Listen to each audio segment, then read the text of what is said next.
ஓம் சக்தி பராசக்தி குருவடி சரணம் திருவடி சரணம். ஓம் சக்தி அம்மாவே சரணம் அம்மா. நான் 11வது வருஷமாக மாலை போட்டுட்டு இருக்கிறேங்க இந்த மன்றத்தில். இதுக்கு முன்னாடி என்னுடைய பழைய கடந்த காலத்தை சொல்லப்போனால் நாத்திகனாகவே இருந்தேன்.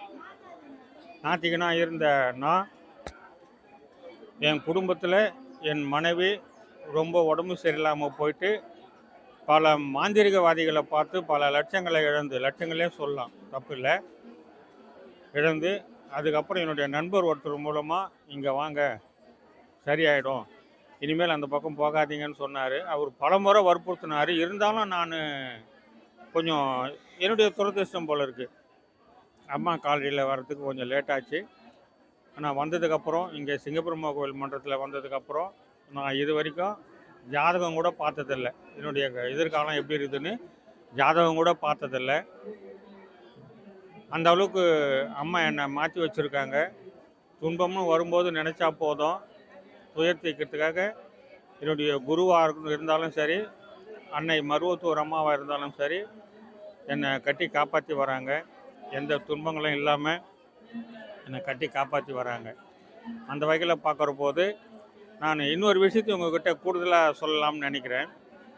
பஞ்சபூதங்களை நல்லா தெரியும் அத்தனை பேருக்குமே.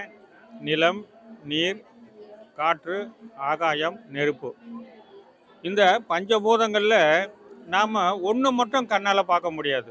நிலம், நீர், ஆகாயம், நெருப்பு, இது 4ஐயும் நாம் கண்ணால் பார்க்க முடியும், தொட முடியும், எதை ஒன்றாலும் செய்யலாம். நெருப்பு தொட முடியாது. இருந்தாலும் காற்றை மட்டும் நம்ம கண்ணால் பார்க்க முடியாது. அந்த வகையில் தாங்க இந்த அம்மா பொறுத்த வரைக்கும் காற்றை உணர முடியும்.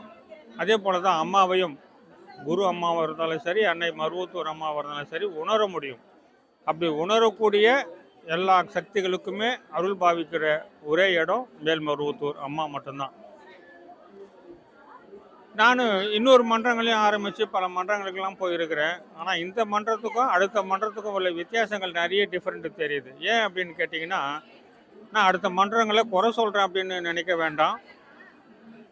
மருவத்தூரில் என்ன வழிபாடுகள் முறையாக நடக்குதோ எந்த டைமில், அந்த டைமில் அதே வழிபாடு முறைகளை இங்கே சிங்கப்பெருமா கோவில் மன்றத்தில் செய்து வராங்க. அந்த செய்து வரக்கூடிய தொண்டர்களில் நான் ஒரு சிறு தொண்டனாக இருந்து என்னுடைய பணிகளை என்னால் முடிஞ்ச அளவுக்கு பண்ணிக்கிட்டு வரேன். அந்த வகையில் பார்க்குற போது எந்த ஒரு மன்றமாக இருந்தாலும் தினசரி செய்யக்கூடிய தன்னுடைய வழிபாடுகளை முறையாக செய்து வர ஒரு மன்றத்தில் தான் அதிக சக்திகள் இருக்கும். அந்த சக்திகள் தான் நமக்கு ஒரு உந்துதலாகவும் ஊக்கமாகவும் இருக்கும். அந்த பவர் தான் நமக்கு. அதே போல் மன்றத்தில் அம்மா வந்து போனதாக சொன்னாங்க. நான் அப்போலாம் இந்த மன்றத்துக்கு வரல. அம்மா கால் பதிந்த இந்த மன்றம் தான் ஒரு சிறப்பான மன்றம்.